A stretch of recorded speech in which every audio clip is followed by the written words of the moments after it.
All right. Good evening, everyone. Thank you so much for being here tonight. Welcome to the Greece Diners and for the Knowledge Exchange. So today's presentation is Reconciliation and the Arts. My name is McKiver and I'm the Associate Vice President Research. I'm very pleased to be here tonight for this important discussion of the role played by the arts in responding to the calls of action of the Truth and Reconciliation Commission. I would like to acknowledge that the University of Manitoba campuses are located on the original lands of the Anishinaabe, Inanuak, Ansiinanuak, Dakota Oyete, and Dene, and the homeland of the Red River Métis Nation. The U of M community includes thousands of Indigenous students, staff, faculty, and alumni. And I would like to particularly express my gratitude to the elders in residence for their cultural and spiritual guidance that they provide to all students and staff at the University of Manitoba. The University of Manitoba Exchange is a very important opportunity for researchers to explain their new findings to the public and the UM community at large. Knowledge Exchange is hosted by the Office of the Vice President Research and International with support from the Learning for Life Network. Thank you very much for your support. Chairing the panel this evening is Dr. Colette Simonot-Maiello, Associate Professor of Musicology at the Desautels Faculty of Music. Her research on Indigenous representation in music, feminist theory, gender and politics has been published in numerous journals and has received national attention. So with that, it's my pleasure to turn it over to you, Colette. Thank you, miigwech, merci. Thank you, Anna-Mika. I'll just give a quick overview of how we're going to proceed with our hybrid presentation format before introducing our speakers. So each of our panelists will speak briefly on their perspective based on their expertise on tonight's topic for discussion, reconciliation in the arts. I will then open things up for questions. A microphone will be passed around for questions from the in-person audience. Live stream viewers can send their questions to the research.communications@umanitoba.ca email address. This email will be monitored throughout the event. Questions may be read aloud or will be forwarded to the panelists after the event. The email address is also in the YouTube description in the feed. I just want to remind you also, as Anna-Mika had said, that there are refreshments available, and feel free to get up during the discussion to replenish your drink or get a snack. So this brings me to tonight's expert panel on reconciliation and the arts. Our panelists will be speaking about how they are responding to the calls to action of the Truth and Reconciliation Commission and reimagining how we engage with each other and the world more broadly. In the order in which they will be giving remarks, they are Professor Sarah Ciurysek, Associate Professor at the School of Art and Visual Artist, Professor Melody McKiver, Assistant Professor at the Desautels Faculty of Music and Composer and Musician, and Dr. Jody Stark, Associate Professor at the Desautels Faculty of Music and Coordinator of the Music Education Program. So each of these panelists will have 5 to 10 minutes on their remarks, and then we will go into the discussion. Sarah, would you like to begin?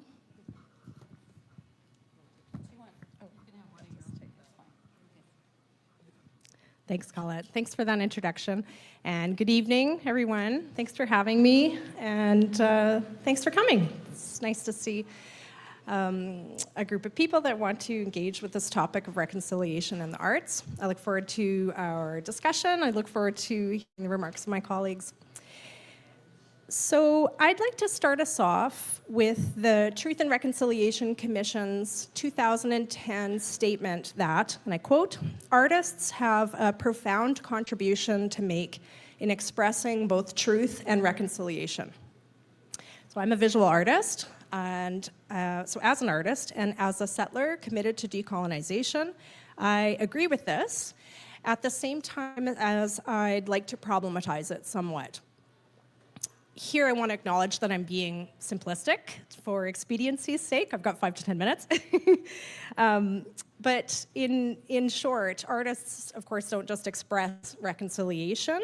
Rather, artwork can be a wonderful place, format, venue for grappling with reconciliation. Or more accurately, in my opinion, in terms of terminology, for grappling with colonization and with working towards decolonization. Because of course, colonialism is not over, it's not in the past, it's not safely relegated to the past. And in connection to that, the arts have at times been used to imply or even to communicate closure on this topic, as if colonialism is over and that reconciliation has, fully happened and that we can move on. And I'm going to try to juggle things here. On that note, I just wanted to make people aware, if they aren't already, of this wonderful book, The Land We Are, which is edited by Gabrielle Randall-Hill and Sophie McCall. So Hill is a Métis artist and McCall is a settler scholar, and they worked collaboratively, and the book is all about collaboration. So they respond to what I'm saying, that, and here again I quote, that, quote, given the prominence of the arts as an avenue through which reconciliation is promoted, contested, and reimagined, artists and writers have much to contribute as actors in the struggle over and against this complex discursive field. So for me, this is the part that I want to engage with, that and I'm thinking of as a visual artist, but of course other forms of arts. So I want to also give what I think is a really great example. So in 2017, the Landmarks Repair 2017 project happened. I wonder if anyone knows about or maybe experienced it but don't know. So what that project was, it was a national project that was organized by a group called Partners in Art, and they really advocated really well because they got a whole lot of funding to commission professional visual artists to make artworks that responded to Canada's 150th anniversary. So this is 2017, and those those professional artists did do that. They made site-specific works that were cited across Canada, and then they also worked with student artists who made their own artworks that contended with the anniversary. And we actually here at the University of Manitoba had our own group of students that were part of Landmarks, and this is where I wanted to show this catalog, which could be looked at later. With Rebecca Belmore's project here on the back. Thanks, Jody. And one might think that the professional and the student artists would be expected to, celebrate in simplistic fashion the anniversary, but of course they didn't. They at times celebrated, but very much critically and complexly looked at this anniversary and at colonialism and at decolonization. So with that as a starting point, I wanted to now speak a little bit about what I'm doing in my own research. So as an artist, I work in various mediums, sometimes video, audio, text, actually most recently in stained glass. I was just at the stained glass studio today. But the work that but wanted to say that at the heart of my practice, though, despite working in various mediums, is photography. And so I'm trained in photo. I largely teach photo here at U of M, and my artworks typically, they come out as large-scale photo installations. So they're big photos, they're life-size, really realistic, and they are about our human relationships to the ground. So I have this background of working with land. but my project that's explicitly relevant to tonight's theme is a project that is much more explicitly about decolonization. And what happened for me is that even though as a person, as an engaged citizen, I've been engaged with decolonization for a long time, and also as a teacher, so I've been working with pedagogical intercultural projects, landmarks being one of them. But my own practice, it took a personal event to bring me to working with it again more explicitly. So a few years ago, I learned that my mom would be gifting me some land. So I inherited some land in northern Alberta, where I'm from. I'm from Treaty 8 territory, and I didn't feel comfortable with that. So as many of us know, farming by settlers was and is a key part of the colonial project. And the idea that I would be, so directly a landowner and the land is farmed actively, it's a field, I was really uncomfortable with. So I started looking just personally with, well, what am I going to do about this as a settler committed to decolonization? As I said, what should I do? So I did what most of us do, a Google search.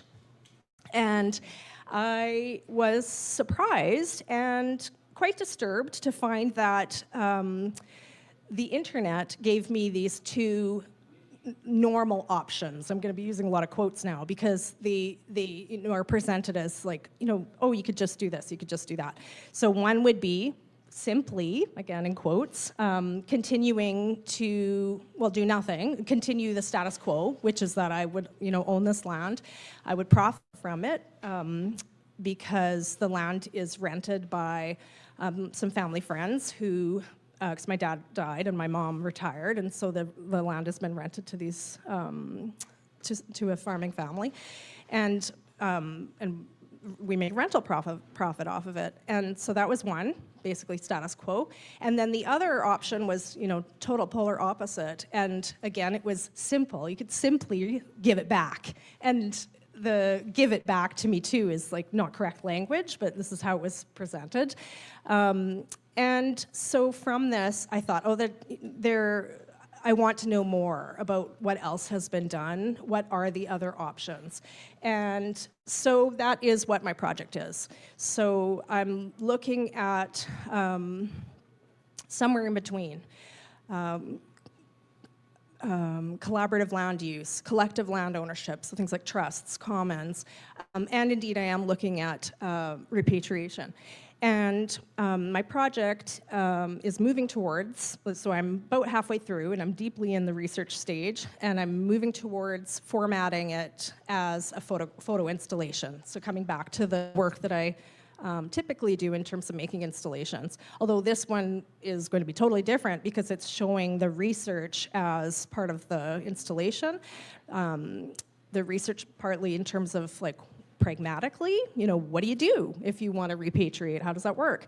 And, but also emotionally, the process that I've been going through, dealing with it, considering this, navigating this with my family, with, of course, the Indigenous community, with myself.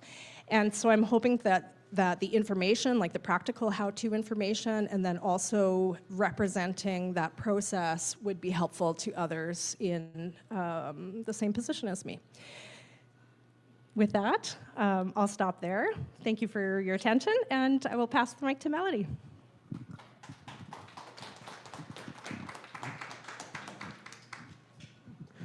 Bonjour. Bonjour. Megwayana Kwatandago, Shiko Kong, when Matugoshi with Tigwaning and Donji, Mashkade Bishake, Nadodem, and Schnabe, Nawan Gwab, and Dao, Bishmide. So hi everyone, my English name is Melody, and I am a member of Lac Seul First Nation in Treaty 3, Northwestern Ontario.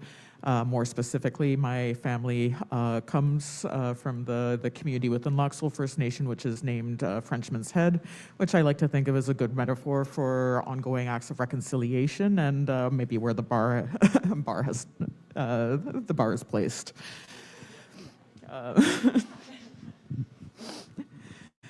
And I think this was like a really good segue from Sarah's discussion about repatriation and rematriation of Indigenous lands, where as the only Indigenous artist on this panel, foremost, I think that the expectations and demands and needs of reconciliation depends on what location you are coming from. So for myself, looking at many of the calls to actions of the TRC, which is a beautiful, concise, sometimes infuriatingly concise in how sparse and sparing some of our recommendations are.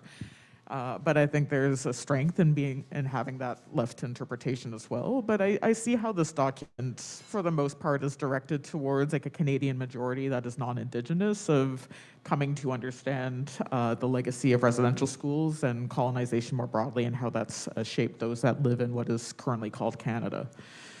And so for my own family's story, to come to understand residential schools, we know it too well. And it's only in the last couple of years, my late grandmother was a residential school survivor.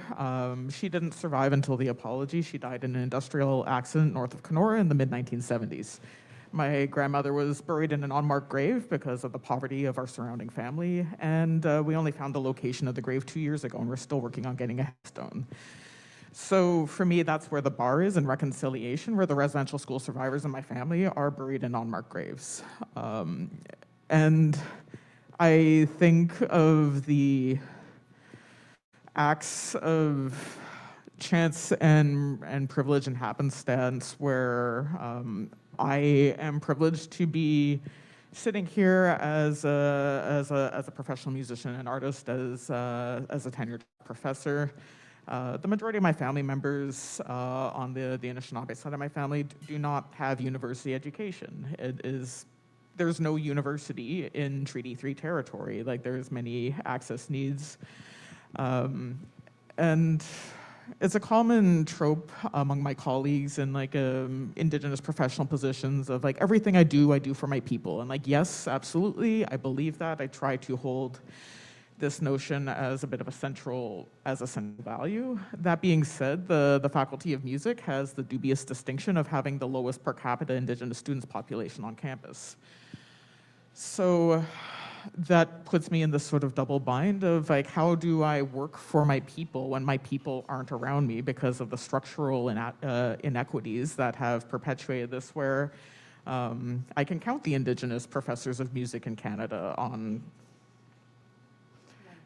one hand. I don't think we need a second hand at this point.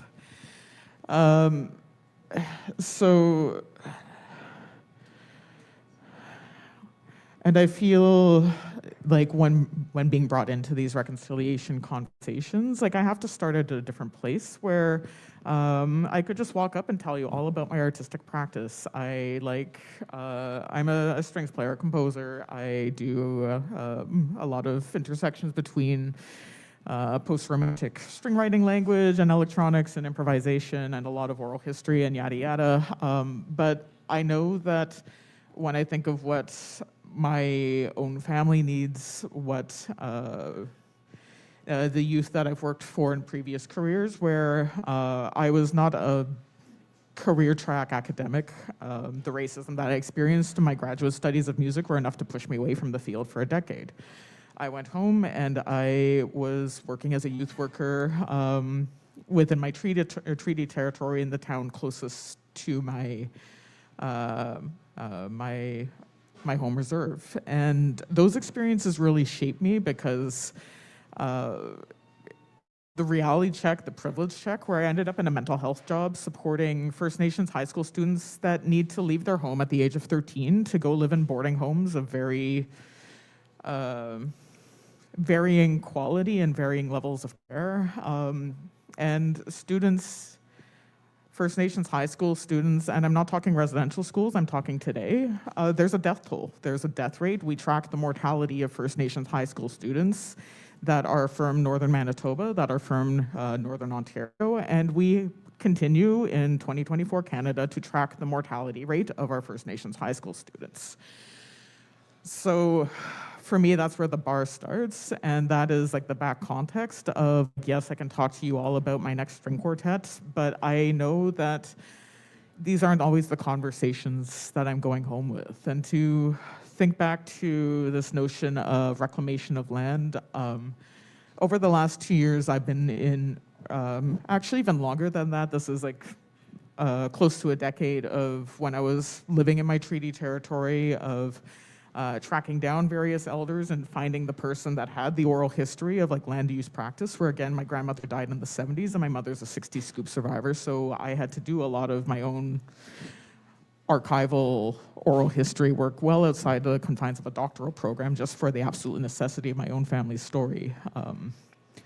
To determine where my great-grandfather's historic trapline would have been, where our family's harvesting practices were, where our land-based land use was. Just about a year ago, I interviewed my cousin's father, who is a retired tavern fishing guide, and he knew this, the land use extensively, mapped out everything. Also used it as part of a sound installation in southern Germany, because I do have the privilege of traveling and being an artist. But the point of those interviews was to determine where the trapline is, and then I found out that my grandfather's trapline was 20 kilometers from the test drilling sites for the Nuclear Waste Management Organization that is planning a permanent nuclear waste storage in northwestern Ontario within the Lake Superior watershed. So for my family, where it's a whole other talk to go through the history of trapline management as how that has been a form of First Nations land dispossession and layers of bureaucracy, and traplines are now managed by the province of Ontario, even though it's also considered traditional treaty territories. I've had to jump through the hoops and interview elders. I finally got my email back from the Ministry of National Resources of Ontario this morning, approving me to apply for the trapline that neighbored my family's hereditary trapline, because that one's already occupied. So I am now, in terms of land remediation, to reclaim the trapline that my family lost in the 20th century. I now have to pay the province of Ontario to get a trapline license, and then I'm still not going to own the land, because there is nuclear waste that is being test drilled to be stored into it. It is being clear cut and is being mined. I need to pay for the privilege to just be able to build a temporary cabin for trapping purposes and to be able to go and fish and camp there and have the most marginal of non-commercial harvesting rights as a First Nations person within my own traditional territory. And the phrase land back definitely continues to terrify and threaten people, but what is otherwise unoccupied land that is presently being clear cut, and I would just like to have a little bit of that back, is still read as consistently an unsettling and violent threat. And when I think back to my other hat as a music scholar, Tuck and Yang have a very well-celebrated article, Decolonization is Not a Metaphor. In one of my lecture slides, I pulled close to 20 music articles published in the last decade or so, where everyone cites, Tuck and Yang say that decolonization is not a metaphor.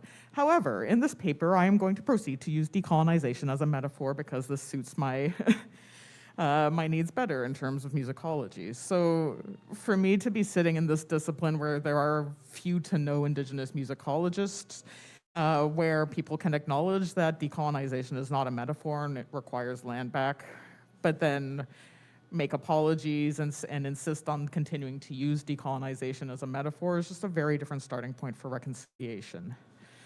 And when we think, and in conclusion for my opening remarks as well, when I think of what Every Child Matters has been as a rallying cry in terms of honoring and recognizing our residential school survivors and those that did not survive. I also think about the tensions within the present day context where we say that every child matters in a university that continues to invest in Lockheed Martin, which continues to carpet bomb Gaza and Lebanon as we speak. So if every child matters, does every child in fact matter, or are we okay with using our pension plan to carpet bomb Lebanon and Gaza? Thanks, Melody. Some tough acts to follow. Thanks, Sarah and Melody. So my name is Jody Stark, and I'm a settler scholar of mixed European heritage. And as I've gone down the road of learning about colonization, as Sarah pointed out, which is still in process, and kind of wrestled a little bit with what that means for me as an educator and a person, what I've discovered is that I'm complicit, and my family is complicit. My mother's family, for example, were Hungarian settlers who came at the time when the government of Canada was giving away or selling Indigenous lands and putting First Peoples on small hunks of reserve land. We hopefully all know the story as Canadians or those who are in Canada.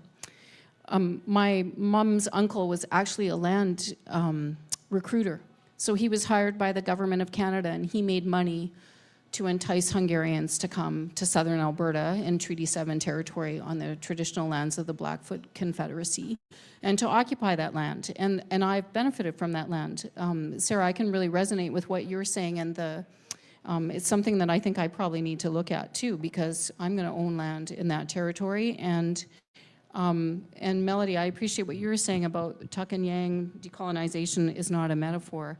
I characterize my work as being about decolonizing music education. And I should probably say that rather than being an artist, my work is really working with teachers, people who are going to be future music educators, and I'm a pragmatist. So I'm only really interested in doing research that has some sort of an impact on what happens in schools for students and for teachers. And so while I would characterize my work as having a focus as decolonizing and indigenizing, I have to be mindful of what Melody's saying about Tuck and Yang and the land, and that I'm not there yet. What I can say about that for myself is that I'm trying to address the ideology that is present in schools and in our public institutions in our society that makes this white supremacist system where Indigenous people are in the situation that they're in, and where my European ancestors and myself are in the position that we're in the way that everyone is represented and everybody interacts in the world. I'm just looking at my notes. I work with music educators because they're in my circle of influence, and I'm one of them. I started my career teaching music in schools in Alberta, where I'm from. And when I moved to Manitoba, I was hired to design a new degree program. And there were a lot of discussions, and I should say I didn't do that by myself. My colleagues are amazing, and we worked hard together, but it was on my plate to shepherd that process. And in the discussions about what do future music teachers need, one of the things that we talked about is like, what about this? What about looking at cultural productions that go beyond the normal European canon? And then beyond that, beyond just representation, what does it mean to ethically bring their perspectives into the classroom instead of just bringing in pieces of music in kind of a multicultural frame? So that's something that I'm wrestling with personally. And I wanted to share with you a few of the things that I've learned on my own journey through my research and through my relationships with people in this place, and including you, Melody, in this whole journey of, I hate to say it this way, but like decolonizing my own thinking, right? And so one of the things that I'm thinking a lot about these days is that when I think about music teachers in schools, and this probably applies to all of us in a variety of ways, we're socialized as people and as music teachers that music is about performing works. And what I'm starting to see is that the problem with doing that is that we're centering musical productions instead of the students or viewing music as a way of learning about the world and other people's and worldviews. So to be clear, I'm not saying that performance is bad. It's just I'm noticing to what degree that the Eurocentric performance practices that my faculty teaches students and replicates, and teachers do in schools too, how that centers a practice. And what I'm learning for myself about that is the problem with that is music is treated like a sonic object. And that kind of leads to this consumer way of thinking about it, which Leanne Simpson calls extractivism, where our stance in the world, and I'm speaking as a settler, so the settler stance in the world is to look at the world as stuff that we can buy or use for our own purposes.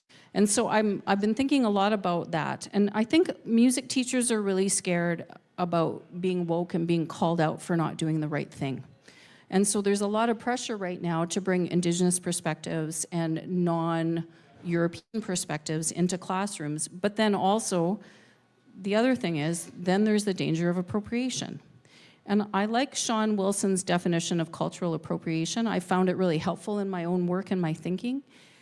What he talks about is that cultural appropriation happens whenever something is taken out of the network of relations where that knowledge was created. And so I think a lot about the structures. Like if you think about a school, you have a teacher and a group of kids. That's the funding model. So how then do I bring someone in who is a knowledge bearer from another culture to teach, right? And then there's also the power structures in the Western view, the hierarchy in a classroom that's problematic too. And in my own teaching, I've had to work this through because I teach a course called Cultural Perspectives. And I applied for a grant so that I could co-teach that course with someone else who has cultural expertise of Indigenous perspectives of traditional musics in this place. And then with that, it's like, but that's just one of the Indigenous musics in this place, right? It's just layer upon layer upon layer of all of these ways that I'm complicit and that my family is complicit and that my colleagues are complicit. And so really I'm hoping to share what I've learned with other music educators so that they can learn to do differently too. And I don't know if all of you have seen the hashtag settler collector. Is that something that any of you are familiar with? So I don't know if people are using it right now. I'm not very good at the whole Twitter thing and I refuse to call it by its other name. So I'm just gonna say Twitter.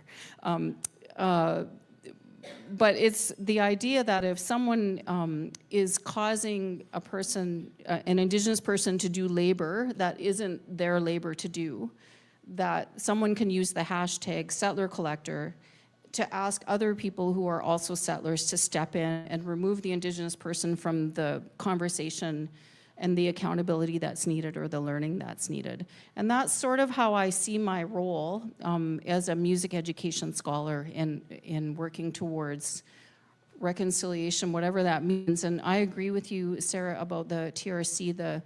The calls to action for education are a little bit clearer and fit better. But I also think a lot about UNDRIP and the responsibility that I feel as somebody on the public dime and somebody in a situation of power in the power structure that I'm embedded, both in a university and as somebody who works with teachers. This idea that Indigenous people have the right to safeguard and to express culture, including arts and music and spirituality. And so I'm wrestling with what would that look like and how can I contribute to that. So I think I'll leave it there. And I think Colette will shepherd us in dealing with some questions and hopefully a great discussion. Thank you. Thank you. So thank you to all three of you, Sarah, Melody, and Jody. I do have some questions myself, but I actually would like to ask the audience if they might have a question, if they'd like to start. Is there anyone Okay, well, oh, yes. I suppose I'll be a sacrificial lamb here. My name is Madeline. I work at the National Center for Truth and Reconciliation here on campus. And I just had a question in terms of some of the first statements shared. In terms of problematizing a little bit the role of artists, I feel that art is one of the most accessible ways to share information between cultures. And I think that it's a really important tool to use for interrogating all of the complexities that were just kind of communicated, and what it means to be complicit and what it means to be part of the solution. So I just kind of wanted to note in that way that art is one of the fundamental tools, I think, that a lot of us have at our disposal, and not just artists, but, you know, average people who may have different talents. But I think it's also something that everyone can engage in as well together. It's interactive and collaborative. So I just kind of wanted to note that onto some of the things you were saying, but thank you for sharing. Thank you, Madeline. Would anyone like to respond? Sarah or Melody? Do you want to respond? I could maybe just briefly say I really appreciate your comments. And I totally agree. I think you expressed it you articulated it really beautifully. I'm laughing at using the word expressing again. And just one small other thing that I do feel like I especially agree with my medium being photo, that photography is of course deeply accessible. It's one of the things that I love about it. And yeah, and I hope that that this format of a photo project allows for a lot of different entry points, that it's more accessible, my hope is. And but also photo has been deeply connected with colonialism too. So as a way that, you know, it's added to colonialism and then adding to breaking it down. But actually, I wanted to hear more from you. The other thing that makes me think, so thanks for the comment, is I think sometimes artists can say things through music and art that they can't say through words, right? And that's kind of a cool thing about not just visual art, but other arts too. Did you want to say something about that, Melody? Maybe clarify the question, or? Yeah. Okay. Okay, thank you very much, Madeline. Anyone else have a question in the audience? Okay, perhaps I'll go ahead and ask one of mine. Oh, we do have someone? Okay.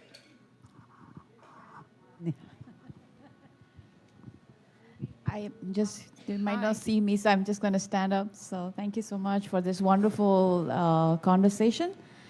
I'm basically an indigenous woman from Darjeeling and Sikkim side of the Himalaya, which is in India.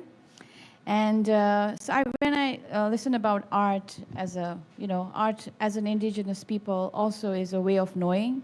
What we know as art is probably a way of knowing and way of doing things.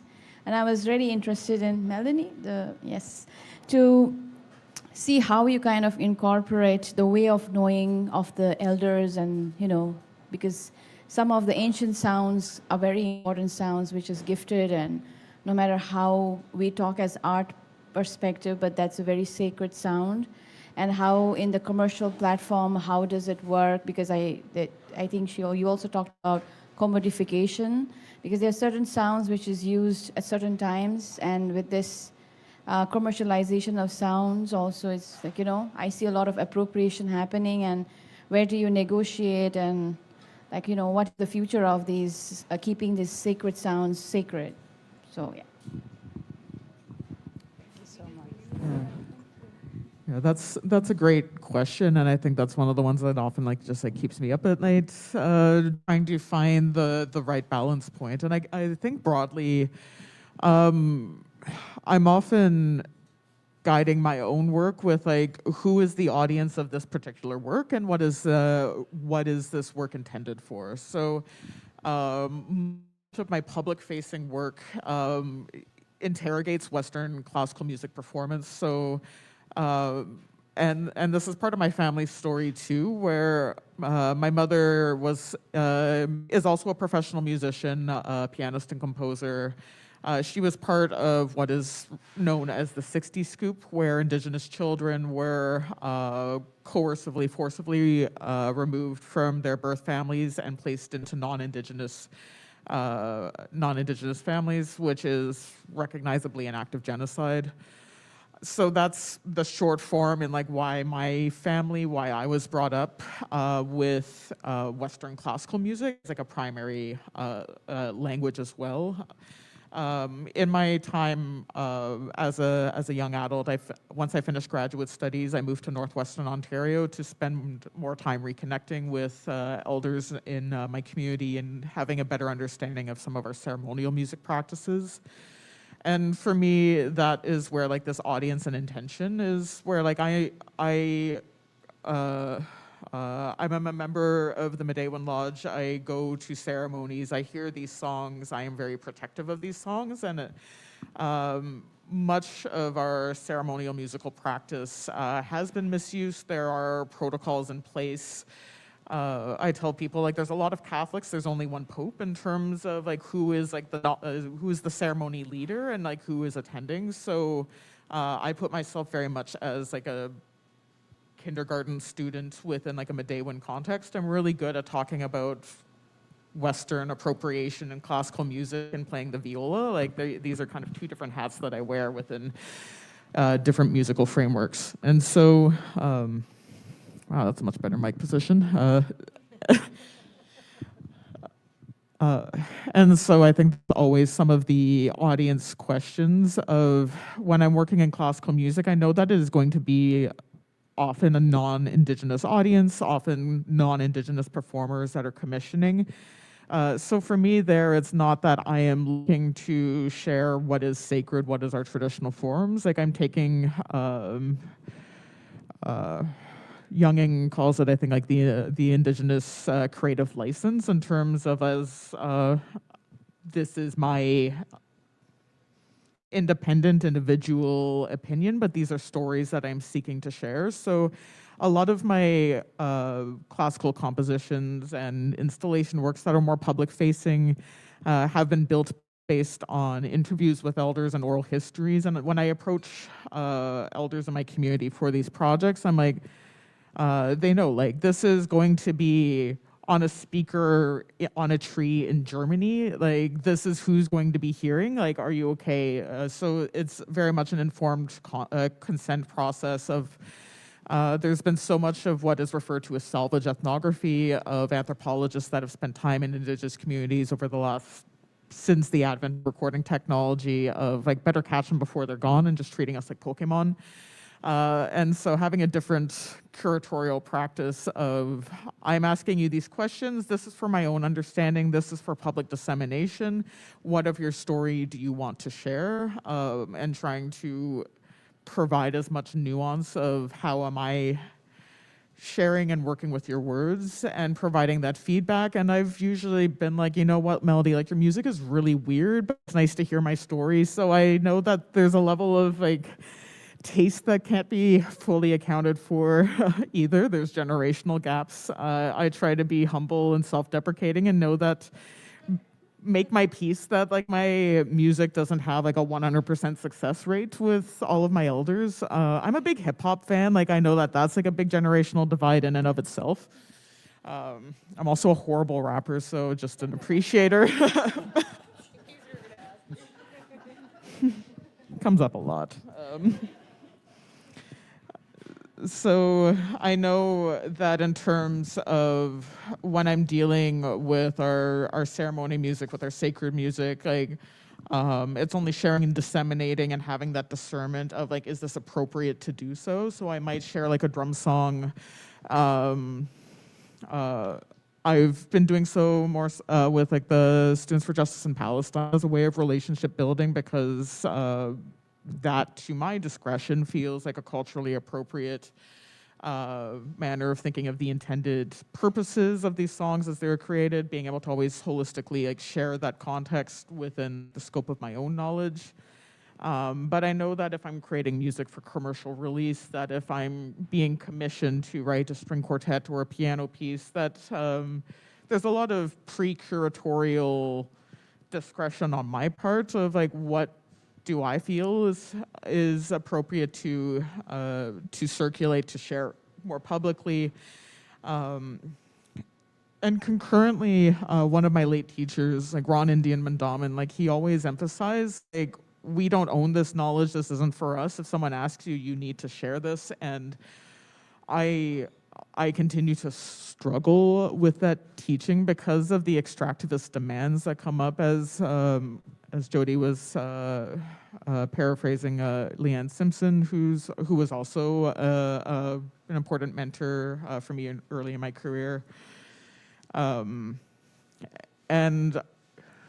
it's recognizing that Anishinaabe culture has this generosity and being able to concurrently maintain a little bit of discernment of when is the extractivism going overboard, and not to necessarily have a hard no forever, but to be able to try and prioritize and ensure that if Indigenous youth, if disconnected 60 Scoop survivors and the like don't have access to our culture, I want to make sure that they are placed at the front of the line before non-Indigenous community members. It's maybe not gatekeeping forever. I know that Patricia Ningawans-Nadeau is an incredible faculty member here and language teacher, and she always emphasizes as well, and she's also a residential school survivor, that non-Indigenous people are welcome to study my language in this class. Like, I want languages to grow, and of course I'm paraphrasing, so any inaccuracies are my own, but she puts a boundary of like, if you are non-Indigenous and you are learning Anishinaabemowin, like, please don't profit from it, where there's been instances of people then being either non-Indigenous linguistics professors and professional translators and commercializing our work. And again, it's because in an example like a language classroom, I've seen this firsthand, not only here as well, but like people that come with like maybe good intentions. But I have seen residential school survivors and 60 Scoop survivors in like a language learning setting being like scolded and reprimanded and talked down to by non-Indigenous language learners that are also picking up our own languages faster and with like that sort of hungry energy. And so when these sort of power dynamics come to play, where the trauma that is making it slower for our own people to restore our music, our land, our language, our cultural practices, being able to temper between these balances and address that if everything that is so beautiful and special and unique to our cultures is open for sharing, what happens when it becomes over-extracted, because that is sort of like that Western white supremacist logic too, especially if that comes at the expense of our own Indigenous youth that aren't being able to keep up at the same pace as those that are just really coming in with a certain hunger and insecurity. Yeah, I think I covered several bases there, but thank you. Thank you, Melody. It's a very complex issue, so I really appreciate your words. I think I'm going to ask a question before we go to another audience question. Of the settler scholar artists, actually, I'm curious if you can talk about if you remember a moment where you decided this work was actually important and there was a shift in what you wanted to spend your, artistic energy on, your scholarly energy. Is there a moment where you started to, pay attention to truth and reconciliation in your own work? So, as a music teacher, there are different European methodologies, which are colonizing methodologies, and I had the opportunity to go and study music in Hungary and learn about what's called Kodály pedagogy. And one of the key tenets of this approach to music education is a nationalist worldview, where it's the musical mother tongue of the child, the musical materials are used to teach Western music notation and the sonic language that's used in European art music to get them to be good at Western European art practices.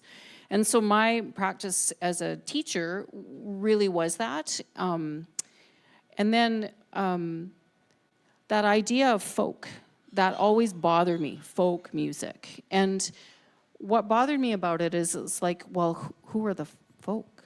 And like, and now as a academic, right, when I look into that word folk is very loaded. It's tied up with nationalism and lots of our, moments in history where it's been used for political and cultural aims. But so I started thinking about why is it this music? Like, why are we doing Rain, Rain, Go Away with kids who maybe aren't of Anglo background? And it's like, so what's the right answer? And then the next place that I went in my thinking is, oh my gosh, I need different songs, right? So then it's like this consuming, right? I acknowledge that. That was where my brain went, right? So trying to find extract new songs from new places, and then it's like, but then how do I do this justice? So that was kind of the beginning of things for me. In a shift in my thinking of waking up and realizing. And the other thing that I started to realize is that as a child, I bought the hierarchy, hook, line, and center. I knew that Chopin was better than Toronto. Is there anybody else who's grew up in Canada in the 1980s or earlier?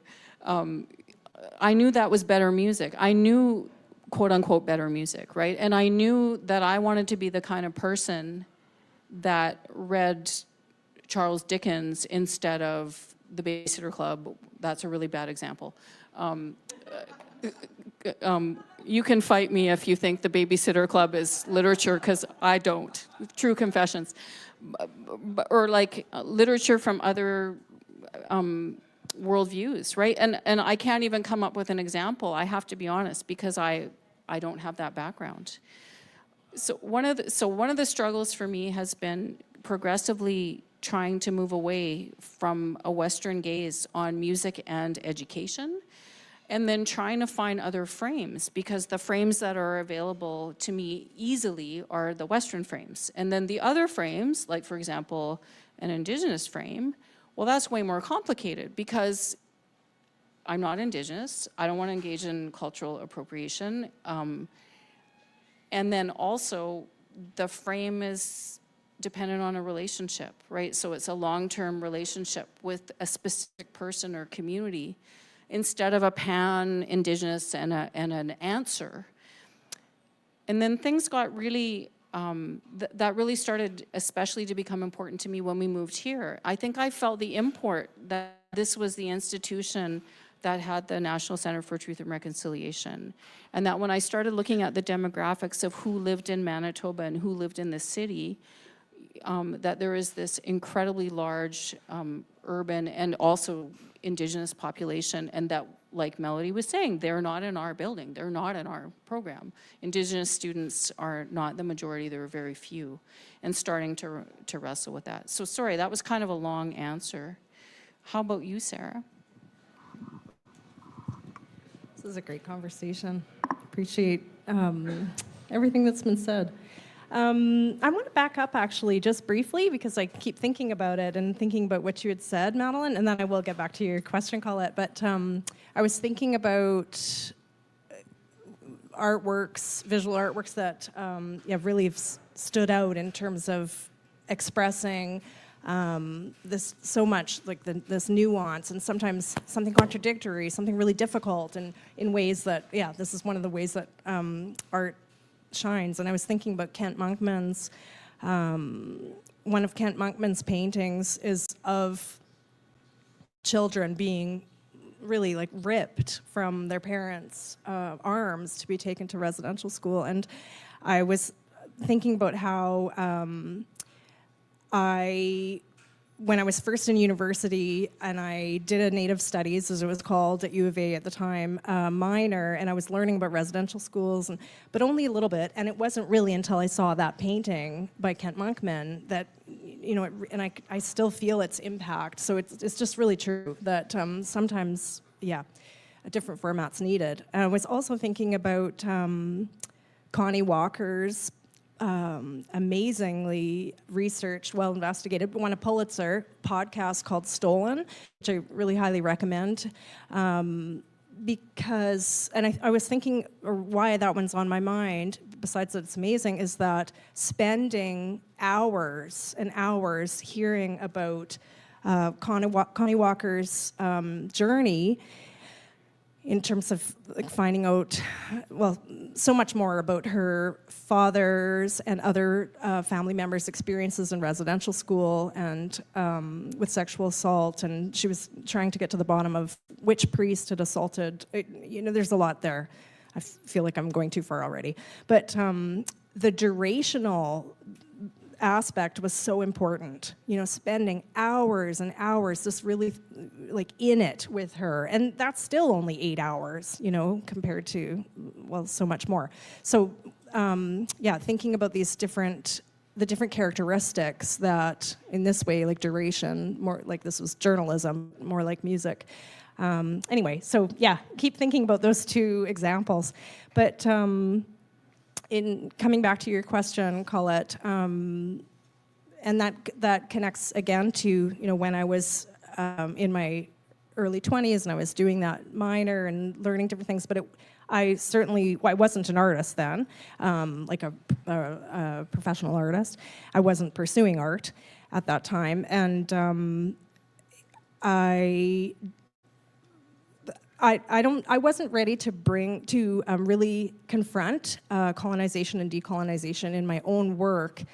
So it's like many, many years later, even though I had that background and it wasn't just a background, I was like living it and, you know, committed to it, to working, but still wasn't really ready to bring it into my own research explicitly because I don't think I had the courage yet. I was still gathering my courage. And so when I learned about this inheritance that was going to happen, you know, then of course it really hit home of just how much more implicated and complicit I would be. And I have to admit that, you know, it took some time while I was like really grappling with this, and I was thinking, how terrible and probably how common is it that I'm down here in Winnipeg, I'm saying that I'm committed to decolonization, I'm doing all this work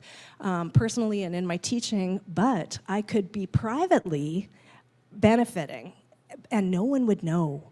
And I thought, oh, that's really terrible. And so at the have to admit part was I was starting to think like, well, what am I going to do about that? And then I thought, I need to bring this into a project to hold myself accountable. I thought, once I make this into a project and I go public with it, I can't hide, I can't privately benefit in the background without anybody knowing. So I like that for me is something rather new, or this aspect of using my practice as a way to hold myself accountable. Yeah, at the same time as, you know, I worry about self-congratulatory behavior. I've been looking at Tuck and Yang, that's for sure, and thinking about a settler moves to innocence. You know, how much could this be a move to innocence? What do I have to do to make sure that it isn't that? So yeah, complicated, could be more to say, but that was my moment in terms of bringing it into my work. Thank you very much, all of you, for such really powerful insights here.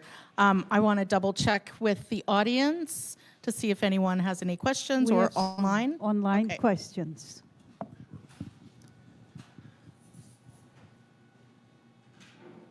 I guess this is a question for the full panel. Is decolonization possible within an institutionalized system or a funding model?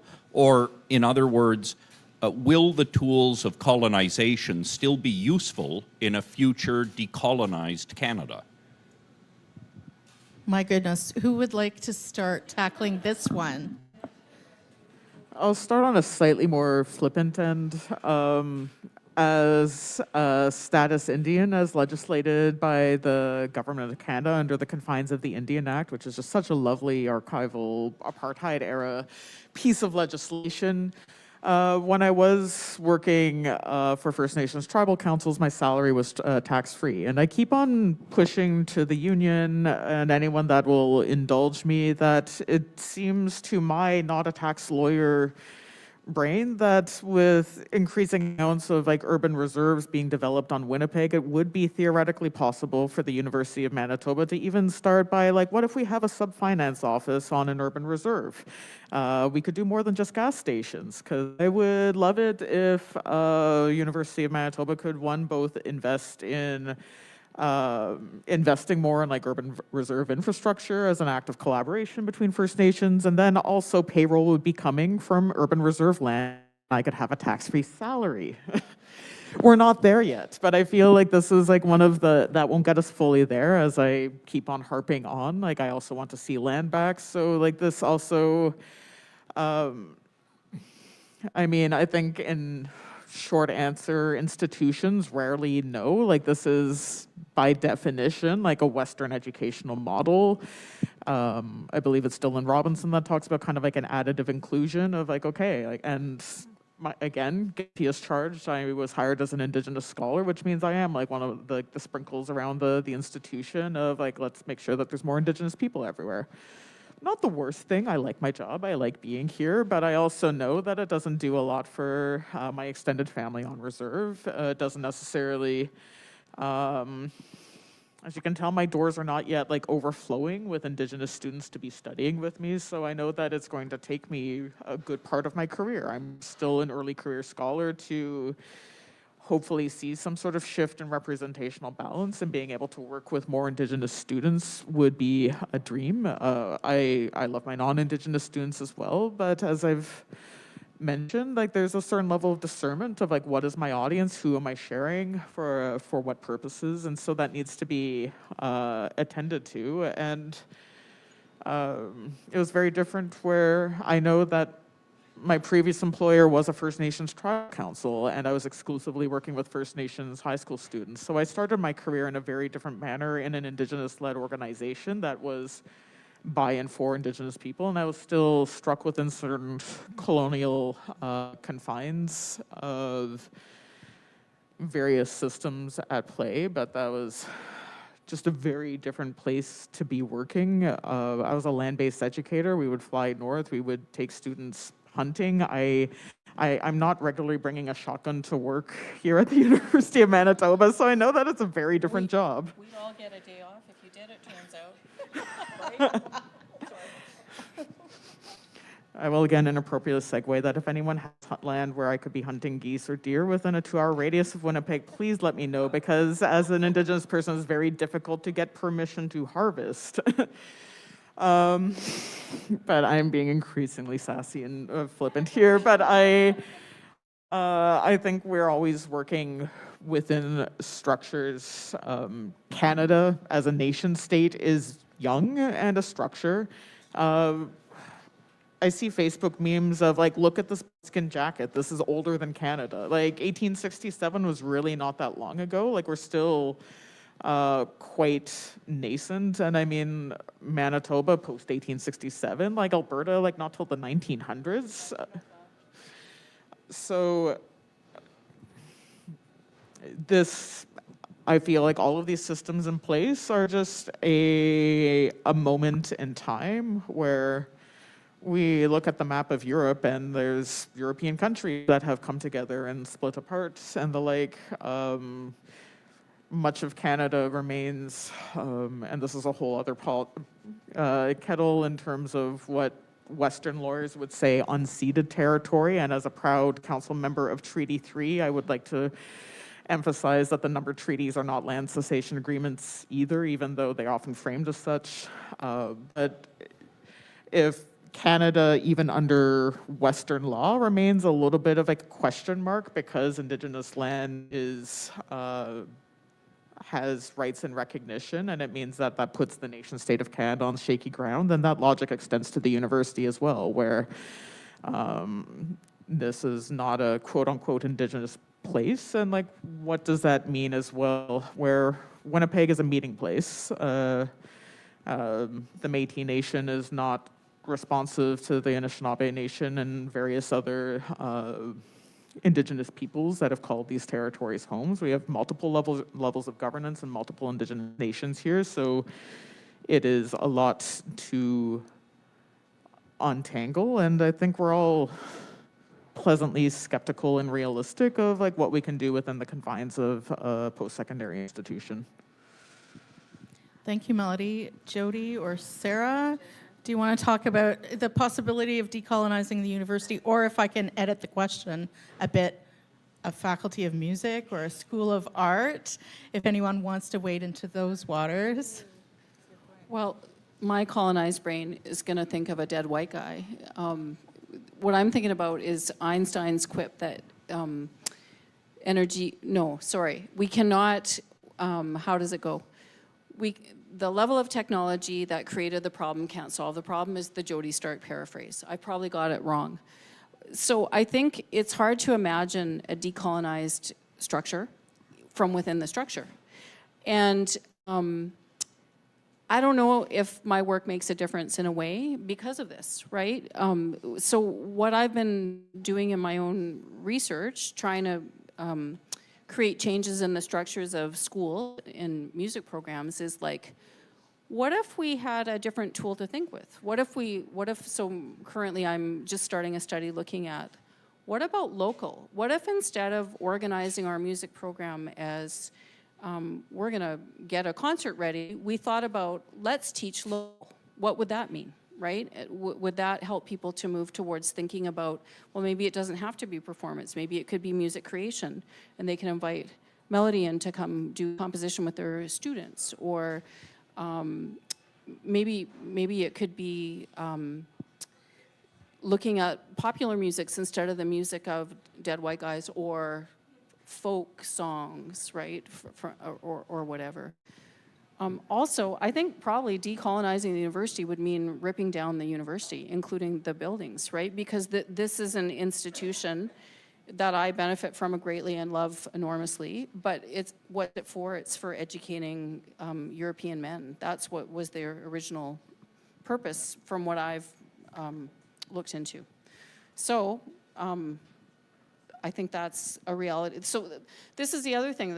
When we talk about decolonization or reconciliation, there are all these tensions that we have to indwell and that are not necessarily resolvable, right?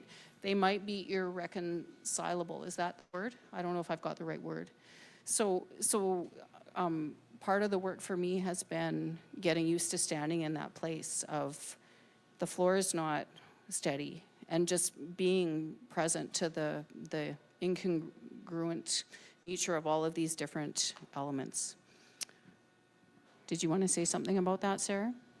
Well, I mostly no, because I think you both did a fabulous job. I don't think I have, like, my short answer would be you said no, right? But you said that in a much more wonderfully complex fashion. But small thing that I wanted to add is that change is so slow within institutions. We know that.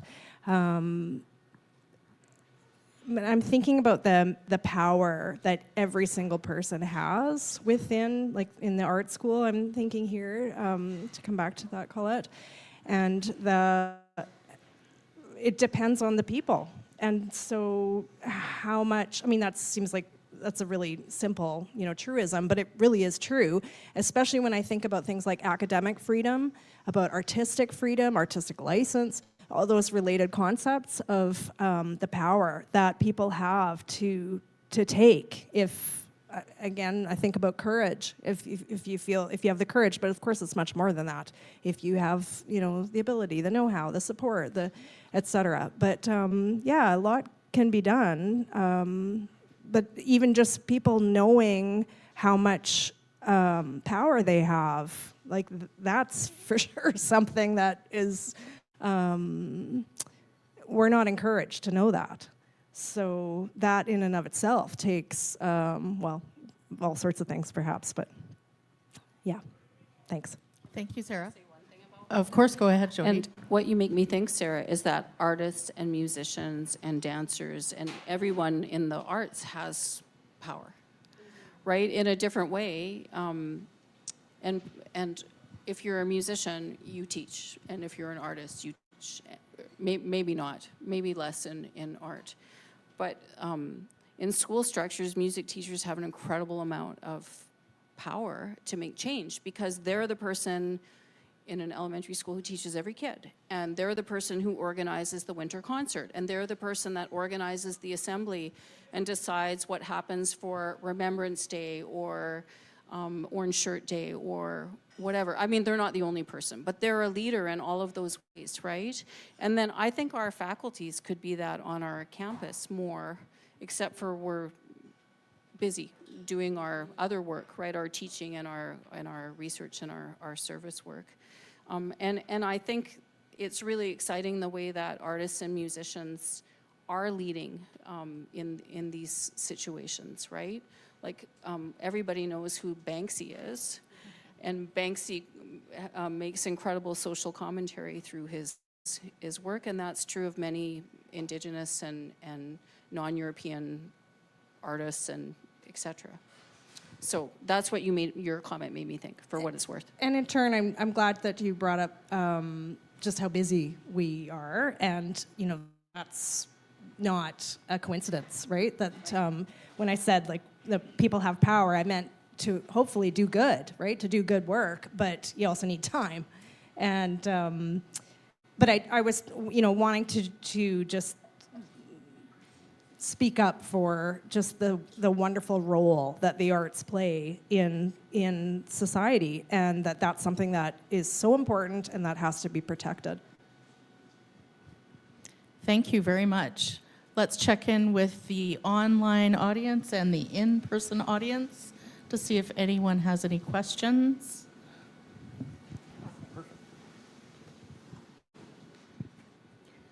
At the beginning, I would like to thank you all. Like, it's really an incredible talk for what I just came with the Looney Tooney, everyone. Anyway, I was just curious, like, as you mentioned, definitely it's not a steady floor. Not even the lens is equal for everyone to see the changes. Colonization, decolonization, everything. And definitely it will take time for the society to having this change. But I was curious about the students, as all of you are teachers, so how you feel about the perception of the students, like what they are thinking or anything, because I believe that teachers are having a few inner powers. It's not only like that they can motivate a whole generation, but also they can feel the thinking, perceptions, and senses of the students. So I was curious about that how do you feel about the thinking or perceptions of the students, if you share a little with us. Yeah. Thank you for that great question. It's really great to involve our students. Would one of you like to start? I'll talk from a literal teacher power situation. So first of all, our students are amazing. What I've seen of the students in art, they're amazing too, and there's some really innovative thinkers and definitely some future leaders.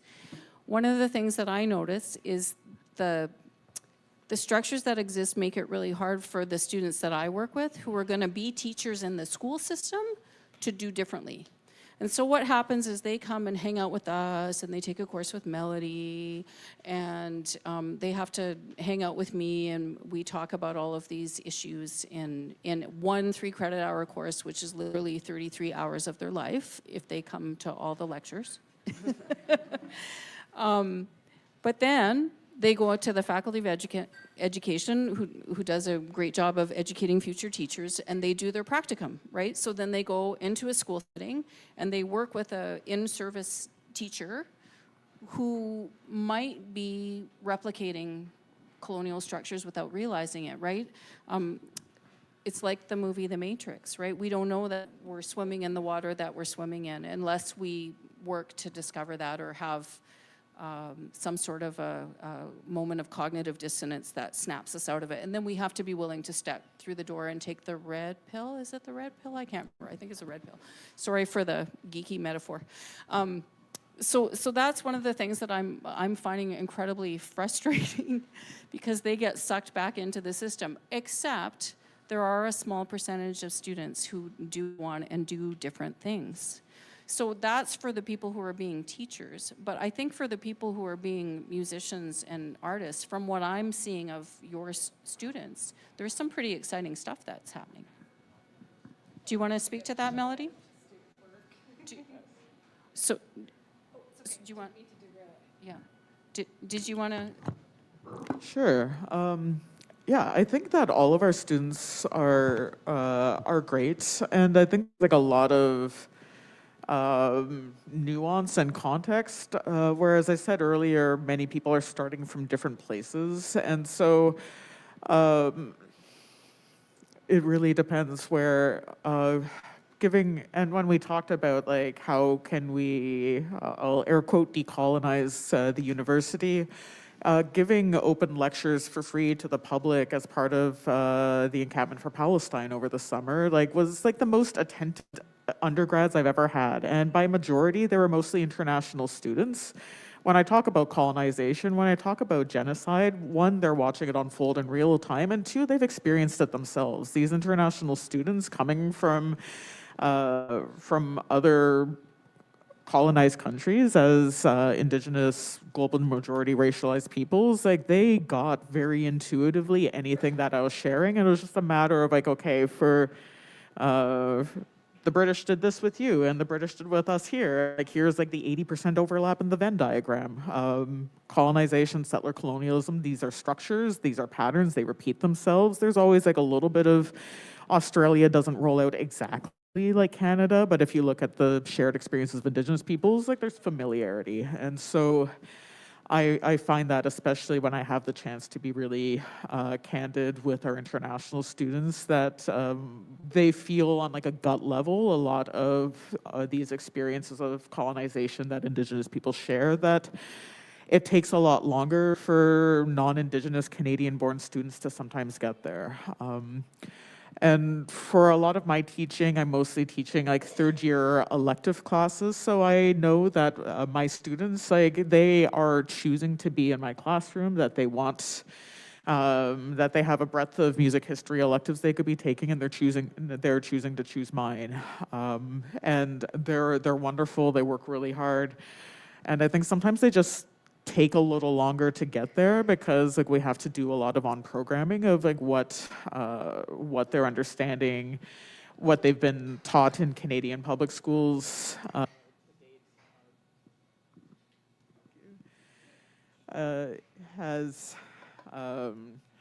been as part of their educational experience. So I don't think I often get to that sort of visceral level understanding like I've had with some of our international students. I mean, I see like when they see themselves in teaching too.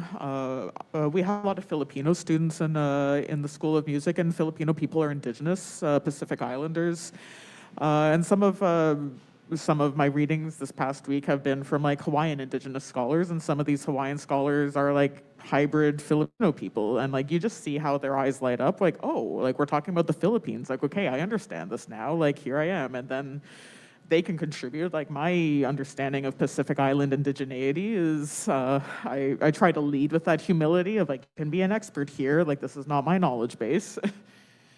But I think that's a really important point as well, of being able to remind our students that they too have knowledge and experiences that has value. Like, I want to challenge like that hierarchical model that we have in education. But and finally, I want to note as one of the hot topic discussions in post-secondary education over the last decade has been the implementation of what's generally referred to as an Indigenous content requirement.